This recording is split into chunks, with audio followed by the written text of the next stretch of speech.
In this video, I want to look at some of the more advanced features and how to fully configure your first recruitment campaign.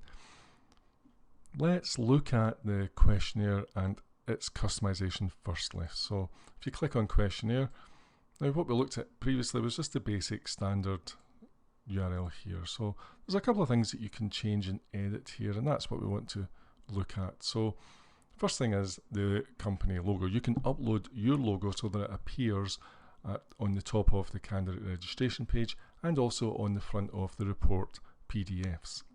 And you simply do that here. Just choose the file locally and upload it, and it gives you the standard dimensions to do that. You can also shorten this URL to something a little more friendly. So you can replace all of that I've highlighted with one word. So maybe your company name or the job title or some combination of them. And you simply do that here. Just enter what you want it to say and it will replace everything I've highlighted with the word that you've just entered. It goes down to here. And then the actual landing page design and content. I won't go through this in great detail, but you can essentially customize all the content, what sits above the questionnaire, what sits to the side of the questionnaire, and what sits below the questionnaire. You can add text, you can add links. There's lots of things you can do to that. And if we look at the, let's have a look at the version here. So there's the standard one, but all of this can be modified and changed, and you do that in here. And then finally, well actually not quite finally, you've got the questionnaire language. So there are several languages that you can choose from apart from the default English. Here's an example of some of them here. There's about a dozen languages or so. And that's just for the questionnaire itself. And then finally, there's the thank you message. That's a very important page. This is where you get to thank candidates for completing their application, and you get a chance to explain to them what will happen now, what timescales you're operating on, what they need to do if you want them to go and do something else, and you put the link to that here and the instructions as to what they have to do or what you will do, any contact details you feel you want to include in case they don't get an email or something happens. So this is what this page is for, and you can edit all this as much as possible. Try and make the candidate's experience as positive as you can. So that's the questionnaire. Let's now go over to tools and look at some of the advanced settings over here. And the main one we're going to focus on is the custom user registration form. So this is the registration form that candidates are presented with at the end of once they've completed the personality questionnaire.